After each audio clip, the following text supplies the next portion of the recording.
நீங்களும் எப்பவுமே யோசிச்சிருக்கீங்களா? ஏன் வந்து சிவலிங்கத்து மேல தண்ணி வந்துட்டு ஓடிக்கிட்டே இருக்கு அப்படின்னு. ஸோ ஸ்டோரி வந்து இதுக்கு பேக் ஸ்டோரி வந்து அருணாச்சலா அங்க போகுது. ஸோ பிரம்மாவும் விஷ்ணுவும் ஃபைட் பண்ணிட்டு இருக்கும்போது யார் அவங்கள பெருசு அப்படின்ட்டு ஒரு பெரிய லைட் ஒன்று வந்து காட்டுது. அதோட சுப்ரமசி அதுதான் இருக்கிறதுலே பெருசான்னு. அண்ட் அது கூல் டவுன் ஆகி அருணாச்சலா ஆயிடுது. So Arunachala story by in itself ரொம்ப பெருசு. ஸோ அதுக்குள்ளே நம்ம இப்போ போகல.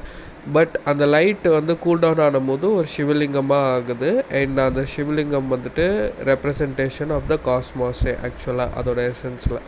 ஸோ இந்த லைட்டு ரொம்ப சூடாக இருக்குங்கிறதுனால அது வந்துட்டு தண்ணி கொட்ட கொட்ட அந்த சிவலிங்கம் மேலே கூல் டவுன் ஆகுற மாதிரி ரெப்ரசன்டேஷன். ஸோ இந்த மாதிரி வந்துட்டு அந்த லைட்டாக இருந்த அப்பியர் ஆன அவரோட சுப்ரமசியை காட்டின சிவா வந்து ஒரு இந்த சோர்ஸ் வந்து வனமாலிமா அப்படிங்கிற ஒரு குரு ரிஷிகேஷில் நான் மீட் பண்ணியிருக்கேன். ஸோ அவங்களோட book the cosmic play of deity as சிவாங்கிற புக்லேருந்து வருது. நான் நெக்ஸ்ட்டு இதில் பார்க்குறேன். ஓம் நம சிவாய.